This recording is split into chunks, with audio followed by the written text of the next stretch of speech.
The Conservative Party of Canada just finally finished their leadership race. Pierre Poilievre is the leader of the Conservative Party of Canada, and today I'm joined by Scott Hayward, a good friend and colleague in the movement, president and co-founder of Right Now, to talk all about Conservative Party of Canada leadership, what it means for pro-lifers, and what the next step is for Right Now and you and I involved in Canada and the global pro-life movement. Stay tuned.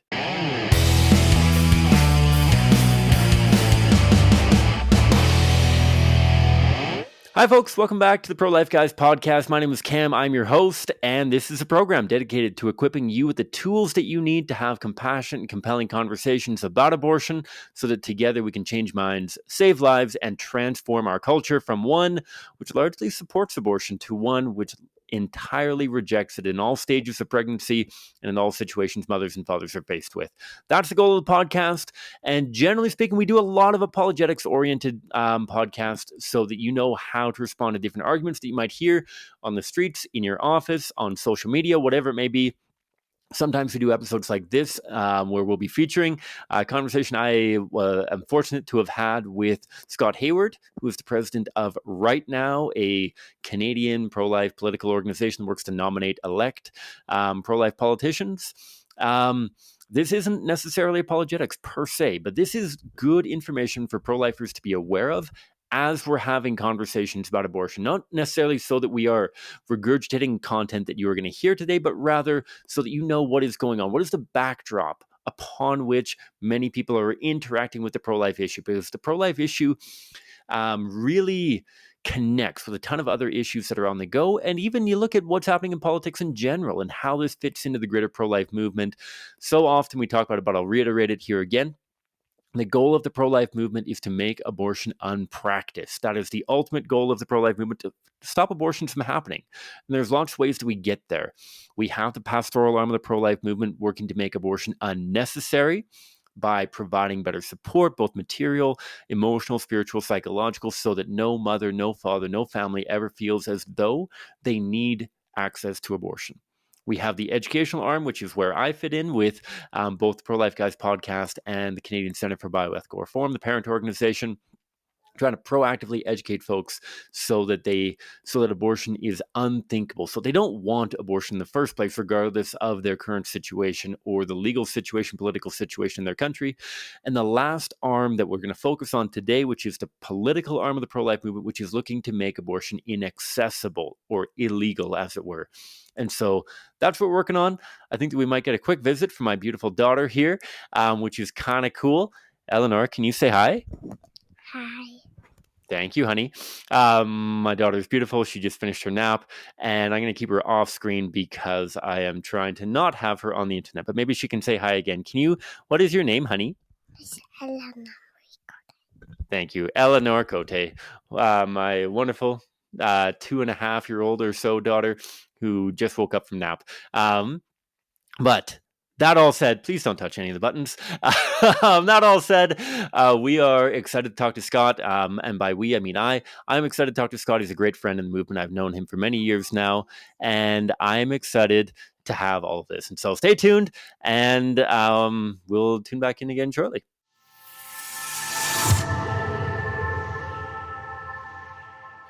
All right, folks, you know the name Scott Hayward. He's been on the show before, but never as a co-podcaster. Scott, you have entered the realm of podcasting while keeping up all of your other awesome stuff with Right Now. We're going to dive into a ton of politics, but before we get there, how's the life of podcasting? Is it coming naturally, or are you loving it? For anyone who doesn't know, the Stinking Albatrosses podcast can be found everywhere, I believe. But what is the life of a podcaster like? Has it changed dramatically? Well, I don't know if I'm any good at it or not. I quite enjoy it. We do it every week. We try to keep it weekly, releasing our podcast episodes every Friday. We try to have a variety of guests. Like today, in fact, earlier this morning, we were recording an episode to talk about what we're about to talk about right now, with much of the same subtopics on the Conservative leadership race. And we had Andrew Lawton on. We try to get members of the media. We've had Jonathan Van Maren, we've had Dr. Callum Miller, and other guests on as well. And we look forward to other guests coming on in the future. So, it's been a lot of fun. It was honestly something that my colleague Alyssa really is wanting to do for the past year or so. And this past spring, we finally pushed the start button and decided to do it right in the middle of her mat leave. So, yeah, I can't say there's any big changes, except I try to keep my weekends interesting. So when we have a weekend update, I have something to say besides I barbecued this type of meat and drank this type of beer. Although that's a pretty good weekend to me, to be honest. I was going to say, can't complain too much about that. I know that Peter wanted. So for those of you new to the show, Peter Boss used to be my co-host. He's moved on to the greener pastures, I suppose, in other ministries. But he used to ask me what life was like, but he got tired of hearing about all the sports that I was doing and the fantasy stuff that I was doing on my phone, and so he stopped asking me. But I have loved you guys' podcast so far. I tuned into the one actually that you did with Andrew Lawton about his book on the Freedom Convoy, and a few with Jonathan. So can't recommend it highly enough. Check it out on all your favorite I don't know, podcatchers, right? Like it's on everywhere. YouTube, everywhere, all that kind of stuff. YouTube, Rumble, Apple, Google, all that stuff. Stinkingalbatross.com, I believe. Don't quote me on that. .com.ca. I'll redirect you regardless, and you can sign up and get all the notifications. Before I let you go on, you were mentioning sports and whatnot, and I have to ask, how many fantasy teams do you have going on right now? So I only manage one fantasy team at a time. My wife has restricted me to just one. And last year was the first year I ever did it. So I've only got the one on the go. Really? I'm still debating right now. I'm surprised because you're a card shark, right? Like you're a very good poker player and you're a very intelligent guy. So I figured you would have been into this stuff deep for years.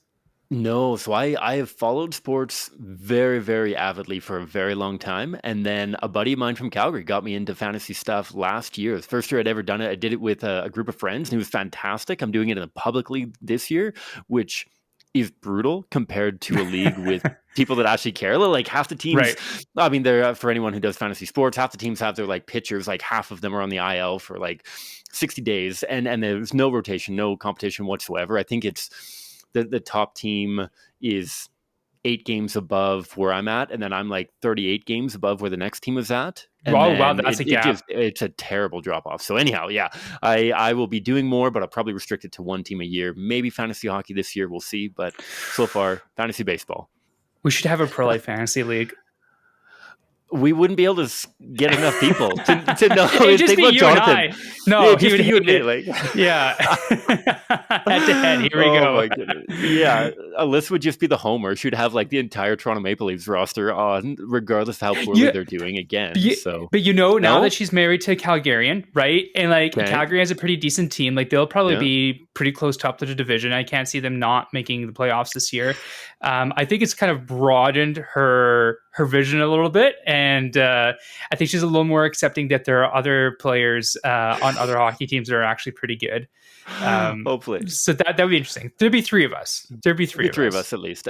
Yeah. Peter would try, but Peter struggled to keep up. He would profess himself as a sports fan and be like, well, did you watch that like Celtics Bulls game the other night where like that guy got ejected for this one random thing? He'd be like, is that NBA? Or like, is that still basketball?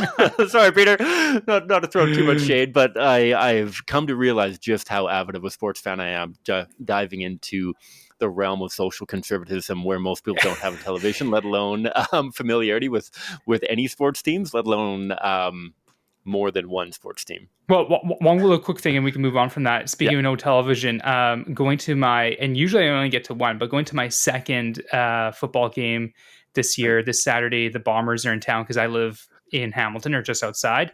So they're coming to play the Tiger Cats, who have had terrible, terrible luck this year, going from 2 Grey Cups in a row, where obviously they lost both to the Blue Bombers, but being in the Grey Cups 2 years in a row to now being bottom of the league is, especially bottom of the East, which is a terrible division, is bad. So I do feel terrible for them because it's a great football town, it's a great stadium. I'm really excited to go watch it, but yeah, no television, like a good social conservative, going straight to the source. Exactly. I love it. And I mean, to be fair, there's a little bit of hope for them because the East Division, like they win one game and they probably go to the top of the lineup or something. I mean, the East is so bad that they win 1 or 2 and they're probably right back in the playoff hunt. You potentially have Saskatchewan on the crossover, and Montreal's kind of picking up a little bit in the middle of the season. And I think Toronto's better than the record shows. Like they almost, I was at that was the first game I was at. They almost beat the Bombers. It weren't for that failed field goal attempt. But anyway, That's probably Anyhow. enough. Yeah, that's not why I'm The here. background. Love it. Love it. The real reason you're here. So we what are we today? Day of recording. We are on September 15th. The results of the CPC leadership came out 5 days ago, September 10th, I believe. And I think it's fair to say, Scott, and correct me if I'm wrong, there weren't any major surprises, especially at the top. I think it's fair to say that you called it months ago that this is Pierre's race to lose, and I don't think that he did anything to lose it per se, especially with his supporter base. But give me a breakdown. What goes through your mind on Saturday the 10th? Were you waiting with bated breath, taking notes through the entire announcement? Did you know that this was a bit of a foregone conclusion? What went through your mind on Saturday? Yeah, I absolutely not was taking notes because it was my daughter's first birthday party. So I was busy with that. And if I weren't busy with that, I would have been watching the football game because I would have known what this was. That's not true. If it weren't for that, I would have been up in Ottawa, for my job, working and meeting with people and whatnot. But no, I don't think anyone's really surprised. I think maybe some people are surprised by the margin of his win. I think a lot of people thought it would be on the first ballot. I was talking to people who were in the counting room, who observed a lot of ballots, and they figured they'd be on the first ballot. They didn't figure it'd be, maybe quite to that margin. But it's not a surprise nonetheless. When you go into the numbers, there's nothing, again, that's all that surprising. Pierre won 330 out of 338 ridings. Of course, it's a riding point system, and I believe in the last podcast back in April, we kind of quickly went through that. So if people want to know how it works, you can go check that out. Jean Charest won the other 8, 6 in Quebec, 2 in Ontario. Huge, massive margins for Pierre in most ridings, most especially in Western Canada. Even though there was a 7-point gap in terms of points, so Jean Charest got 16% of the points and Leslyn Lewis got 9% of the points. They actually both got 11% of the votes, and there was less than a 2,000 vote margin between the two of them. Jean Charest got 48,000 and change, and Leslyn Lewis was almost 47,000. So they were quite close, and Leslyn increased the number of votes from last time, which is quite impressive because probably a good solid, anywhere between 20 and 30, and I don't know about 50, but it could be not far off from 50% of the people who voted for her in the 2020 leadership race probably voted for Pierre in this leadership race. So in the underlying numbers, there's nothing too significant. Although one thing I would like to point out is Scott Aitchison. So Scott Aitchison, presented himself as his unifier. He's a second-term member of parliament for Parry Sound Muskoka. That's Tony Clement's old riding. And but of course, he was talking about unity on his terms, which it was in a very red Tory type of way. And I thought, besides kind of Pierre going after Jean Charest a little bit, and definitely Patrick Brown going after Pierre, it was I thought it was fairly cordial between everyone for the most part, except Scott Aitchison would be quite nasty at times toward Leslyn Lewis. And so I was like, well, I wonder how many ridings where Scott got 0 votes, like no votes whatsoever, which is, when there's over 400,000 votes cast, on average over 1,000 votes per riding is pretty impressive to not get a single vote in one of those ridings. And he got 0 votes in over 10% of the ridings and 36 ridings. So I thought that's kind of a little interesting tidbit right there. How about you, Cam? Were you at all surprised? Like, is this a lot of people thought it would be? Kind of what were you hearing? So from everything that I was hearing, it was not surprising at all. I know that back in April, I had kind of tried to be this voice of optimism, being like, I think that like Leslyn Lewis can hang in there for a little bit, and maybe I was especially anticipating that if the COVID issue, if the personal freedom stuff kind of moved a little bit more peripheral to a lot of people's minds, and this would have been a major change for Leslyn. But I think that Pierre knew exactly who his base was. He messaged brilliantly to them. And just looking at some of the numbers that I saw about the number of memberships that came in through his campaigns and whatnot, like it seems obvious to me that this was the writing on the wall for where many of the people who are invested in politics are at. I mean, still, all things considered, you look at the number of people who voted in this leadership election versus voted for the Conservative Party of Canada in the last federal election. Like I don't know exactly what the proportion is. I'm sure that you've probably got that on the top of your head, but it's a very small minority of people who have voted Conservative in federal elections got involved in this leadership. But the volume in which Pierre was able to mobilize and kind of invigorate it, I can't say that I was surprised with the end result, disappointed, obviously. But I think that it was fairly natural in how it unfolded, with where a lot of Canadians are at, even members within our staff, our volunteer base and whatnot, the conversations that are unfolding outside of doing actual activism on street corners, talk to people about abortion. As soon as those conversations end, it dives immediately into the politics, and especially the politics that Pierre was very, very frequent and eloquent about speaking about. So no major surprise on my end either. Yeah, and in terms of pro-lifers and social conservatives, a lot of people might look at the result and say, well, okay, well, pro-lifers and social conservatives only constitute, 10 to 11% of the party. And there might be some people on Pierre's team that would read that and interpret that. And that would be, I think, a very gross misinterpretation. And Cam, you're in Alberta and you guys have your own leadership race right now within the United Conservative Party of Alberta. And we're seeing something similar. Danielle Smith is one of the front runners, if not the front runner. But Danielle Smith's, voting record and her, actually she doesn't have a voting record, but her public statement record on issues such as abortion and conscience rights, and especially when it comes to, what kind of gendered ideology you're going to have in public schools, it's very much offside with most pro-lifers and social conservatives in Alberta. So, for example, you do have someone like Travis Taves or Todd Loewen, who are the strong pro-lifers are running in the race, actually want to see the number of abortions in Alberta significantly reduced. I mean, they've both said that publicly. But especially Travis Taves being a cabinet minister under Jason Kenney, a lot of people, and rightfully so, I would say are upset at the Jason Kenney government for, the incarceration of pastors who wanted to keep, their congregations open during the COVID-19 restrictions and things of this nature.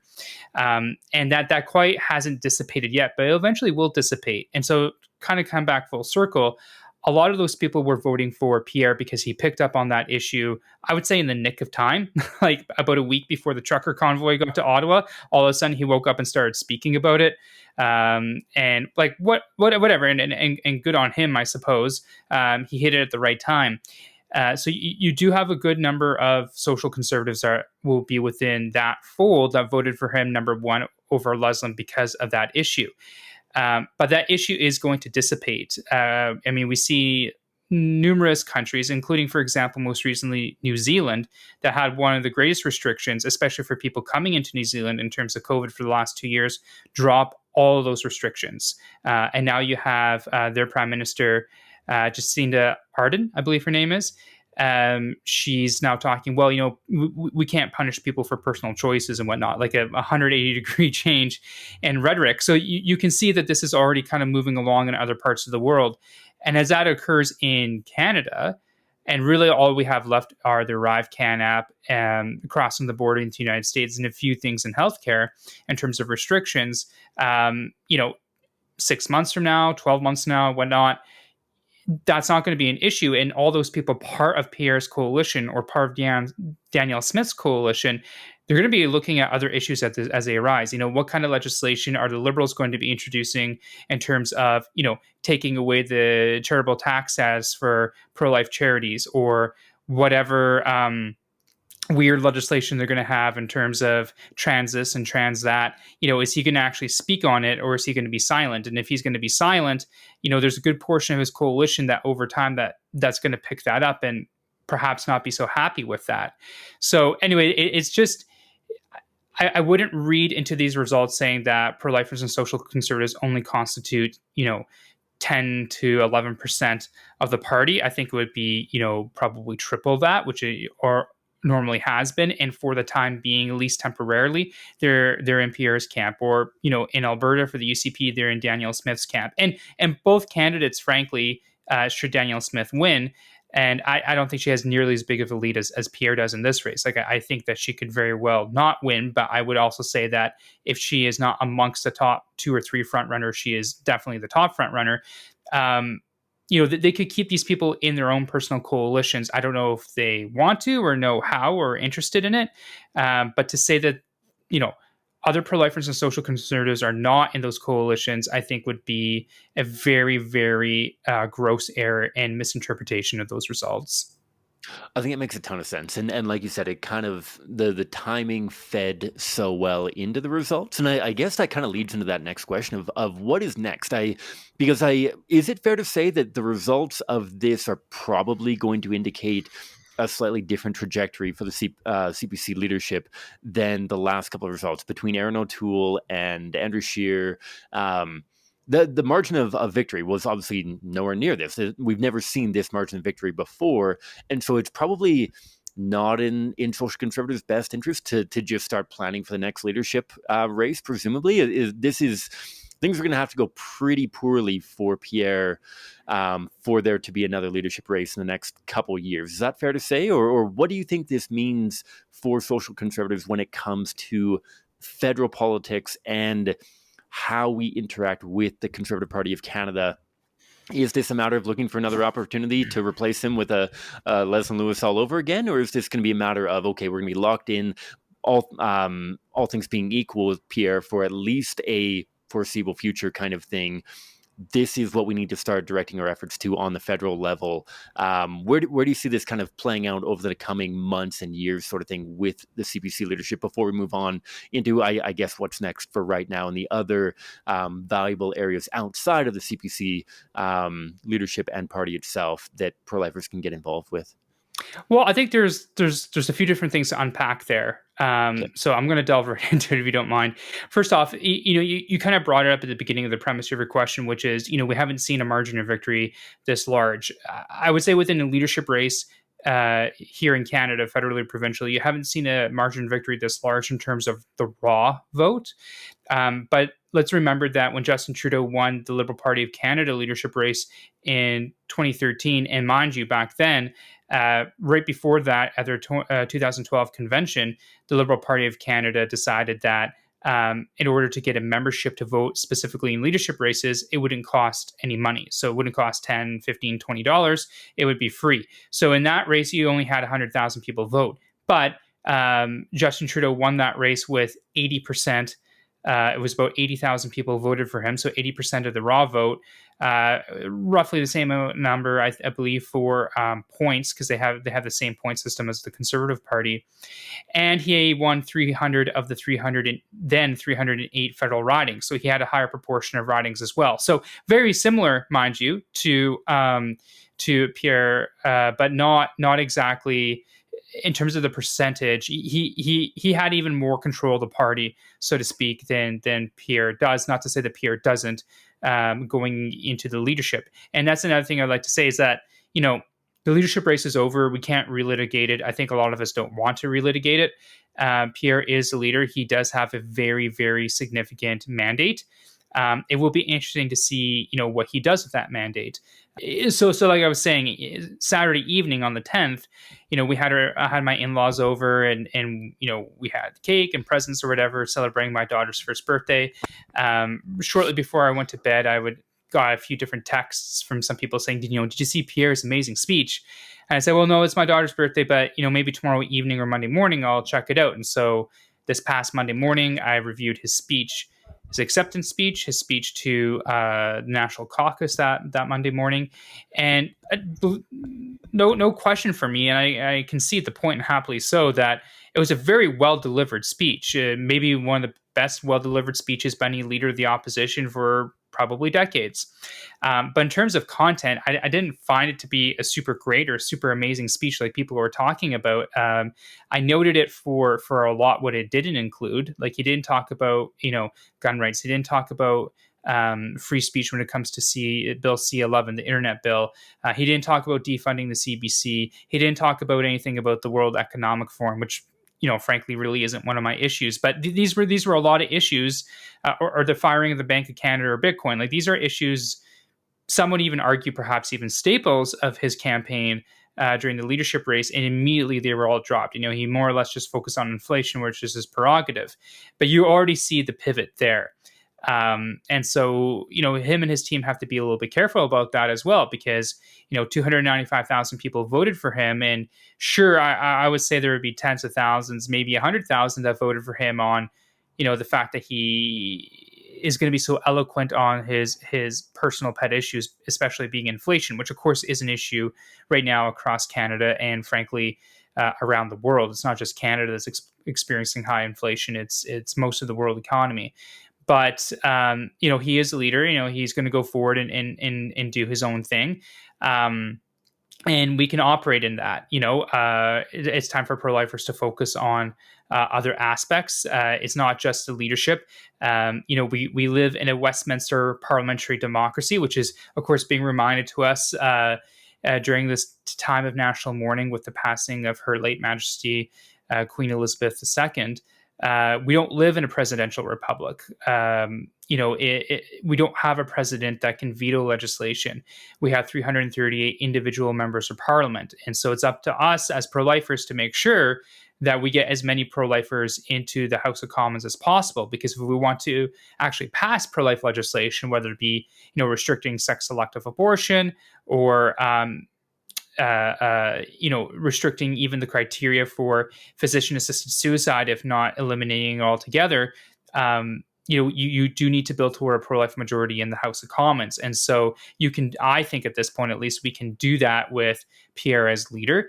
I don't see him kind of doing what Aaron O'Toole was doing toward the end of his leadership.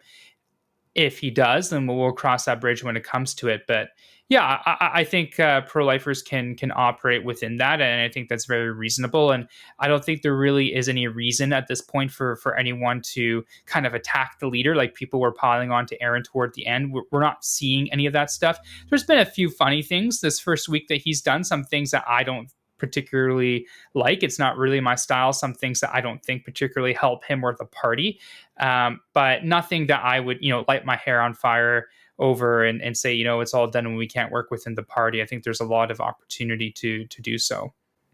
Gotcha. I think that's a very sober and very wise kind of approach to it, because I feel like at times, and again, I invite your comment on this, I feel like pro-lifers and many people who want to just dabble in politics and then run away from it as long as they can and then get back in and get out. We often look at these leadership races, whether it's Jason Kenney, whether it's Andrew Scheer, whether it's Leslyn Lewis, whether it's somebody like that, and we say, this person is basically going to be the savior of the pro-life movement, of my issue, of whatever. And if I get them elected, then perfect. I get to disappear. If I don't get them elected, then I disappear anyways until I have another opportunity to replace them. But I think that's a fantastic point, that this doesn't end the opportunities that pro-lifers have to make a substantial impact in the politics of our nation, just because we didn't get the ideal candidate elected as leader of one of a few parties that many of our listeners here are probably thinking about, right? Not even to mention the People's Party of Canada, the Christian Heritage Party, any other independents or other parties that might have a strong pro-life candidate. That this isn't doomsday. This isn't a matter of, I like the clarification on the electoral process, right? This isn't even like Joe Biden getting elected. So we are so far away from that there are so many different areas that we can angle our attention, our efforts, our time and energy and finances towards. And maybe let's dive into some of those. So you've mentioned already the UCP leadership. Bring us up to speed on where that's at and what, if memory serves correct, people aren't able to buy memberships to that anymore. I think that deadline has passed, but I'm sure that campaigning deadlines, even if audience members weren't able to get a membership, or maybe you don't live in Alberta, what can be done for a UCP leadership campaign? What can be done in any other areas of focus of right now? That we can start channeling some energy towards, as opposed to waiting until the CPC leadership comes under fire again, and then we get back involved however many years from now that might be. What can we do tomorrow? What can we do today that can make a difference? Well, first off, I want to talk about the importance of, and to reinforce your point of staying involved in the political process and the consequences of not doing so. So I know that back in June, a lot of people were very happy to see that in the United States, that the Supreme Court of the United States had nullified the decision of Roe v. Wade from 1973 with the Dobbs decision. And in the wake of that, it was open up to the states to determine what sort of abortion regulations and restrictions and laws they would like to pass. And while there are many states that passed laws that would save a lot of lives and help a lot of mothers out, there was also opportunities for the pro-life movement politically in the United States to get some of these laws passed in other states to help pregnant mothers, especially in crisis pregnancies, and their preborn children, and they failed to do so. They failed to do so in defending Sarah Palin up in Alaska. Now, granted, they moved from a first past the post to a ranked ballot system. Alaska, I believe, is one of the only states, if not the only state, that does that. So, there is a giant asterisk there. But she lost that what they call a special election. We would call a by-election in Westminster parliamentary countries. In the state of Kansas for their referendum, what kind of I believe whether or not to have a pro-life amendment to their state constitution. That failed frankly, in a very red state, a very Republican state like Kansas, a very pro-life state. And what's happening is that the pro-life movement in the United States is starting to take their gas off the pedal a little bit. All Roe v. Wade did was allow the opportunity for states to pass certain pieces of legislation, as strong or as weak as they want. It kind of took that roadblock out of the way. It didn't make abortion illegal in every single state right across the United States. So, there's a huge lesson for us to learn here in Canada. And the other thing, too, is getting involved politically doesn't mean you have to do it all day, every day. That's why I get paid, So people watching this don't have to do that. But if you're in our Right Now database, I'm sorry, I'm going to make a little plug in this regard. If you are in our Right Now database, we're going to contact you when there's an opportunity to get involved to advance the pro-life message on a very local level, whether it's supporting a candidate that's running for a nomination for the UCP, for example, in Alberta, or for, the Conservative Party of Canada. We'll let you know who your most winnable pro-life candidate is in your riding. It might be the Conservative candidate. It might not. It might be the PPC candidate who within your kind of geographic region, so within a 30 to 45 minute drive of where you live, is the best candidate to go and knock on doors for or do some phone calls for during a general election, whether it be a provincial or federal. So it's important that you're in our database, www.itstartsrightnow.ca, so that we can actually keep you informed on all these things that happen, especially on a local level. One quick side note, tangent, if I can, about that is, when during the federal leadership race for the Conservative Party of Canada, in the beginning of February, we sent out a survey amongst our 30,000 supporters, having several thousand respond, basically saying, if you were to be a member of the Conservative Party of Canada and vote today, who would you put number one spot on your first ballot? And we had, a variety of names. We had, of course, Leslie Lewis, and we had Pierre Poilievre. We had I don't think we had Scott Hayward, and then we had Peter MacKay, Jean Trey, and Roman Baber. I know we had that. And the first result in early February was a 53-45 split between Leslie and Pierre. That means that 45% of people in a pro-life database were willing to put Pierre over the pro-life candidate. But over time, we informed people, like, this is Pierre's voting record. He voted to keep sex-selective abortion. He didn't vote on C-16, which is that piece of legislation that made Dr. Peterson so famous when he stood up against it in the Senate committees when it came to amending the Canadian Human Rights Code for basically, pronouns. He voted in favor of the conversion therapy bill that would basically jail parents and pastors if they want to have those sort of discussions with their children. So, this was a voting record, a public voting record, one that frankly he wasn't running from, but again, not really highlighting, that we highlighted to our supporters. And then so we asked the same question to our supporters at the end of May, beginning of June, especially after those leadership race debates during the month of May. And then the result came back and it was 85% for Leslin and something like 11 or 12% for Pierre. So it was important that people are in our database so we can actually give them the information, because frankly, it's not the job of CCPR, it's not the job of We Need a Law, it's not the job of a lot of other pro-life groups, as helpful as that would be, to inform them politically. That's you guys don't operate in the realm of politics. We operate in the realm of politics, and I'm sure our mutual friend Jonathan can attest to this. But I had numerous people who are within the Dutch Reform community in Canada saying that so many people, particularly in that community, were putting Pierre over Leslin. But they didn't realize like all the baggage that came with Pierre. They just saw, oh, there's this guy that's gonna he says Justin Trudeau bad really eloquently, and he was with us from the beginning of with the Freedom Convoy and whatnot, which is totally not the case. One guy told me that I went to a presentation. It was my first public presentation, my first in-person presentation since November of 2019, actually, when we did it in Calgary together. And it was shortly after Easter Sunday, at least Easter Sunday of the Gregorian calendar, in April. And it was put on by a local Dutch Reform community, not far from where I live in the Niagara. And it was a decent turnout. There was about 30, maybe 40. And it was a lovely evening. And we got them involved and informed and whatnot.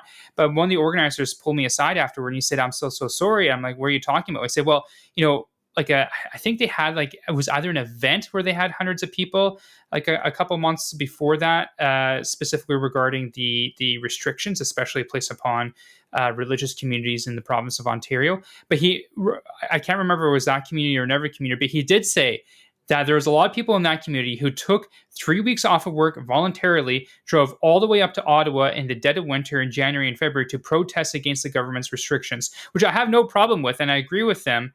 But if we had even 10% of that passion, toward the 300 babies that die every day in the womb, for now I have to have a vaccine card to go to a restaurant, which again, I disagree with.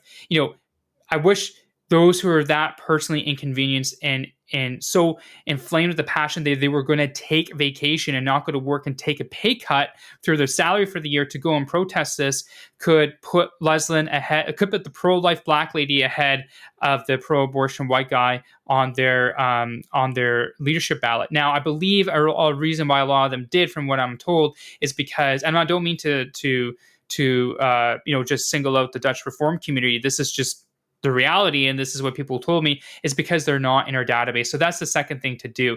And then finally, what are some of the things you can do locally? Well, we can provide you the tools necessary to actually advance the pro-life agenda. So if we have and identify, or if you have ideas for someone who is strongly pro-life, well-rounded, who should run for public office and be an elected official, whether an MP or an MLA, let us know. And then we will let you know if you're in our database, like, hey, Cam Cote, he's running for the nomination in Calgary Shepherd, and he needs your help to sell memberships. So, can you go door knocking with him? Can you work the phones? Can you, for all the people, your pro-life family and friends and connections that live in South Calgary, can you get on the horn and contact them, text them, email them, encourage them to buy a membership?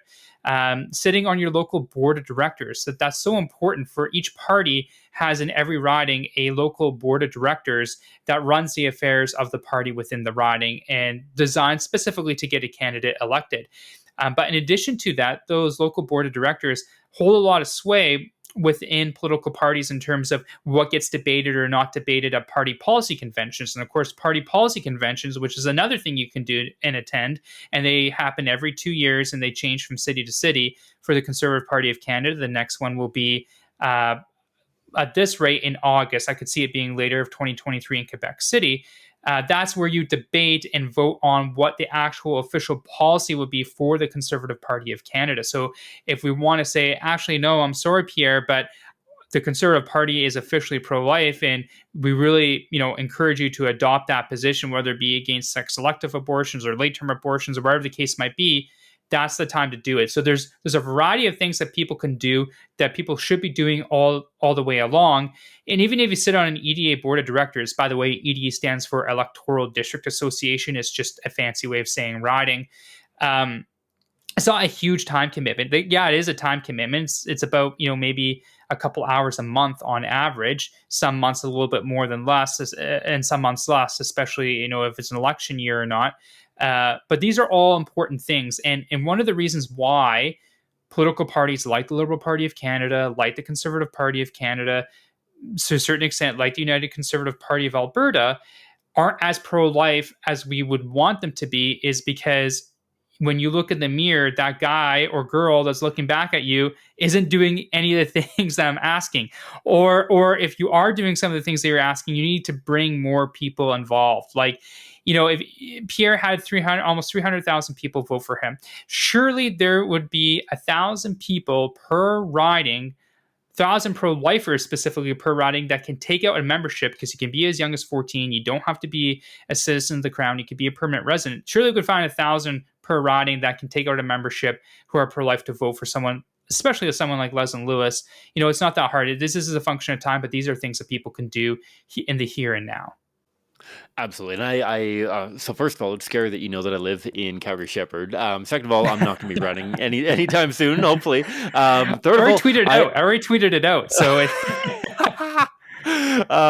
and third of all, I cannot recommend highly enough being a part of your guys's mailing list, because and this is one of the biggest reasons why I don't get more involved in political stuff, but I realized a hack recently. If you are on Right Now's mailing list and you are in their database and they're sending you very measured, very seldom's not the right word, but like not overwhelming volumes of communication, you can unsubscribe from all of the other crap that you're getting from all of the other candidates. So like, part of the reason why I don't like getting involved in politics is because my inbox gets absolutely chock-block full of like the number of Steve Outhouse emails that I get being like, hey, my last email ever, my last response to this, just. But those ones that started go to the top, right? Those Steve Outhouse ones. Those Steve Outhouse ones go up, but like everybody in the Conservative Party has my email and they're all emailing me all of their stuff. But to be able to just unsubscribe from all of that and not have to parse through all of the rhetoric and all of the whatever, like, is this guy actually pro-life? Like, or is this guy trying to pander to me by using language that is going to resonate with me without actually saying what I think that he's saying or she's saying? To be able to cut all of that out, and I'm sure that you would avidly, maybe not enjoy, but you guys are the ones who are going through all of that content to figure out what needs to be passed on to people in your database. That's what I find incredible, that I can skip all the rest of that and know that you guys are doing all of that filtering for me. It's kind of like why I love having Jonathan Van Maren come on the podcast, because he reads all of those wretched books about what's happening in the culture, and he does all of that research to wade through the filth of our world and bring me updates on what I need to know from everything that he has filtered through, so that I can make valuable, high return on investment kind of action items that make sense. And so I cannot recommend that highly enough. I'll put that in the show notes below, how to get plugged into Right Now. But that sounds fantastic. Lots more unpacking that should be done, I'm sure, on all of this.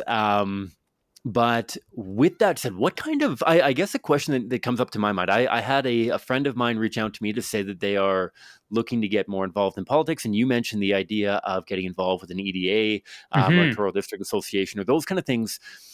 For a guy like me, or most of the people that I know, that is a daunting idea to get involved, go into this forum that I'm very unfamiliar with. Is it fair to say that you are in a position to do a little bit of coaching, a little bit of mentoring, a little bit of support when it comes to like, okay, Scott, you told me to sign up for this. You told me to vote for this. I am now registered for the Conservative Convention in Quebec City. I've never been to Quebec City before. It looks lovely. How do I actually make a difference? This isn't just a matter of sporadic stuff. I'm sure that if people wanted more guidance, more mentorship, more support on how to make the most of their particular riding, not only do you have a memory like a steel trap that's going to be able to coach them through the history of their particular riding, what kind of support are you able, and by you, by extension, the entire Right Now team, able to offer and provide for somebody who wants to take that next step and get involved with their EDA, get involved with politics, maybe run for office? What does that look like for them and the support they can anticipate from a group like Right Now? Yeah, it's a great question. So we have a few materials that we're able to provide. We have some simple how-to guides. So we have an EDA one. It's a few pages long. It's about 3 or 4 pages, but it has all the information you need in there. It has what is an EDA? Like, who sits on an EDA? How do I get onto the EDA? Who else is going to be on the EDA? How often do they meet? What do they actually do? What is expected of me? What are the different things that I can do? Because of course, not everyone does the same thing on an EDA board. You have different committees, like any other volunteer board. And what is the importance of the EDA? Why, as a pro-lifer, do I need to know about this, and do I need to get involved? So we have a simple how-to guide that you can quickly read through, and then of course, we will help you in terms of this is something I want to pursue, and I want to sit on my EDA board of directors. Okay, so then you need to find out, as a member of the party, from your existing EDA, when the next AGM is, the annual general meeting, because that's when the board has to be elected every year at the AGM. That's where you can get pro-lifers onto the board. Sometimes an EDA will have a full complement. In the Conservative Party of Canada, for example, there is a maximum of 30 EDA board members that are allowed. Some EDAs have all 30, some EDAs have less than 30. So if you have less than 30, you can get elected at any time during the year. If there's already 30, well, then you have to run for a position and try to win a position on the board. And then we'll let you know, maybe there are already some pro-lifers on the board that we can connect you with, and they'll help you out. And they'll have the local knowledge about who's who on the board. And they can help you out. We don't have that, obviously, in every riding. That's something that we want to work toward. And then we have Zoom calls. We've done this with people before who have signed up and were successful as delegates, whether they went to the convention in Halifax in 2018 for the Conservative Party of Canada, or the convention virtually for the Conservative Party of Canada in 2021. Zoom calls a few times all the way through on, this is the expectation, roughly this is how much it would cost. Of course, for the virtual one, there is basically no cost. These are the things that we're trying to push forward. This is why we're trying to push it forward. And I will say that there were a number of people who went to the 2018 convention and were part of the 2021 convention that saw the importance of, this is why I need to be on the EDA, because the EDAs between the 338 will vote on which policy proposals get to go to the final 100 that will actually be voted on at the convention, or the final 70, whatever the cutoff is. And so we had situations last year in 2021 where you had an EDA board of directors vote not for the pro-life policy, but vote in favor of a pro-abortion policy. But the entirety of their slate of delegates, all 10 delegates, because each riding gets to send 10 delegates, all 10 delegates for that riding were pro-life. There was a disconnect between the board of directors and the membership of the party in the riding. And the disconnect was that pro-lifers are at this stage, but they haven't gotten to this stage of being on the board.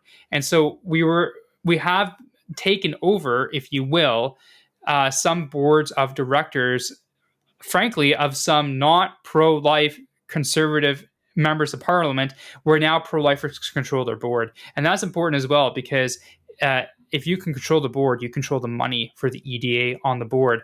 And the EDA transfers money to the campaign, to the re-election campaign of a member of parliament. So, EDAs boards of directors do have influence on your local MP. So if your local MP is especially not pro-life and conservative, then you can, exert some significant influence there. So, but that's something that we guide people through that process on how it all works. And ideally, if we can create a bit of a team, so it's not just you alone running for a position on the board, but start small and take baby steps and work big. So maybe there's 3 or 4 or 5 people pro-lifers who want to run for 5 seats out of 30 on your local conservative EDA. Then we can work together. We can help build a list of people who will become members of the party to vote for you at the upcoming AGM, whenever that might be. Usually they occur in the autumn or in the early spring.